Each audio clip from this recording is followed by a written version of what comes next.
Hi, I'm Christina from Memoir Mentors, and today we're going to talk about the top 5 mistakes that memoirists make in flashbacks and how to avoid them. Flashbacks can be a beautiful way to reveal the backstory and to plant seeds of symbolism and help readers understand your characters and their motivations without having to hit them over the head with the explanations. However, they're not always easy. As an editor, flashbacks are one of the most common areas where I see writers struggle.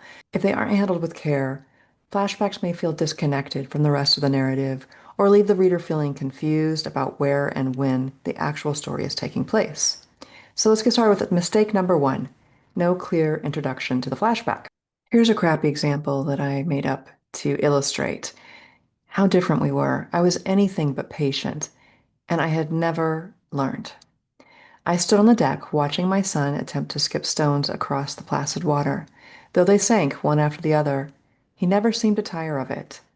Dad made it look so effortless, but I didn't dare ask him for help, and I knew that any advice Dad would give would be full of scorn.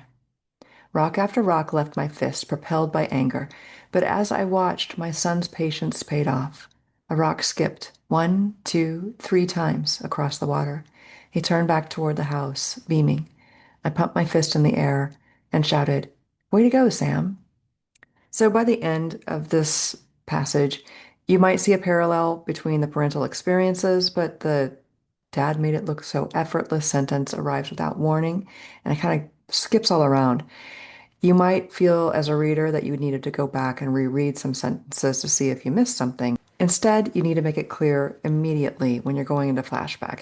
Here's a revised, slightly less crappy version. I stood on the deck, watching my son attempt to skip stones across the placid water. One after one, they sank, but he never seemed to tire of trying. How different we were.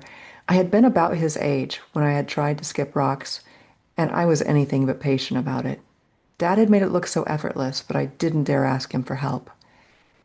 I was too damn proud, and I knew any advice Dad would give would be full of scorn. Rock after rock left my fist, propelled by anger. I never had learned the trick. But as I watched my son, his patience paid off. A rock skipped 1, 2, 3 times. He turned back toward the house, beaming. I pumped my fist in the air and said, "Way to go, Sam." So you can see by simply moving these sentences around, these are basically the same passage. I've added a few extra words, but mostly I've just moved this around. I added, "I had been about his age." That alerts the reader that we're heading back into flashback. And by moving, "I had never learned the trick" to be just before, "but as I watched my son," we have a transition from the past to present, and we see this parallel between the child, the father, and the two different parenting styles. Mistake number 2, muddy timelines. You may have noticed something else wrong with that example.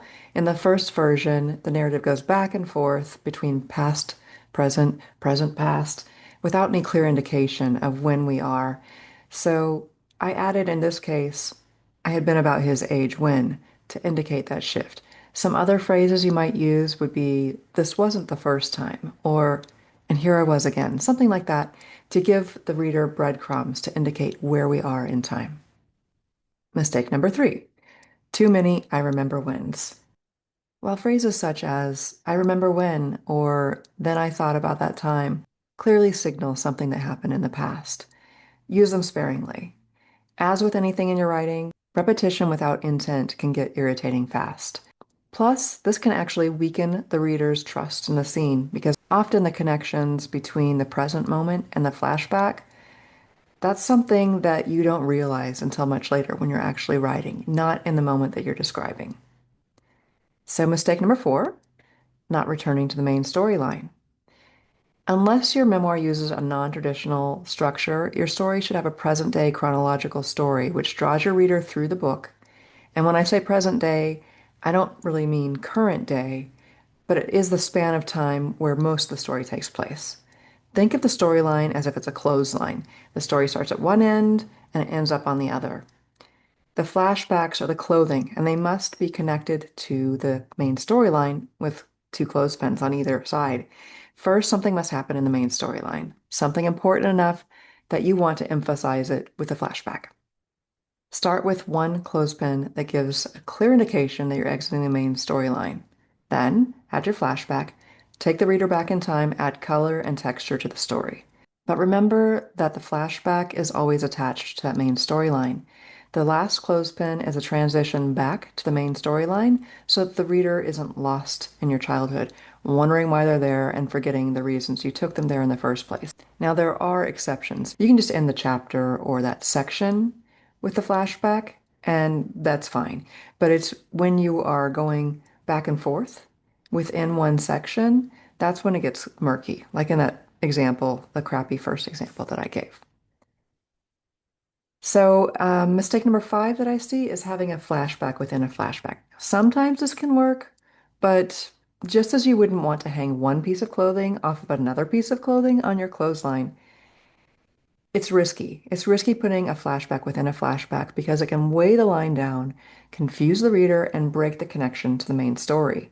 So there's the five tips. I hope that you found them helpful. If you'd like some more tips on flashback, check out this post that I wrote about Cheryl Strayed's memoir, Wild. Cheryl is a master of the flashback. Best examples I have seen. And finally, if you'd like a shorter example, I'm going to include a link to an essay I wrote a few years ago where much of the heavy lifting in this essay was done through flashbacks. It's called This Isn't About a Lake House and was first published in the Forge Literary magazine.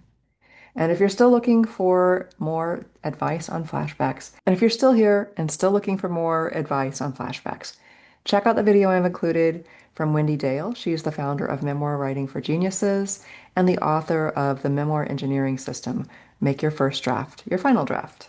Thanks for listening and reading. If you think someone else might enjoy this post, please feel free to share. Until next time.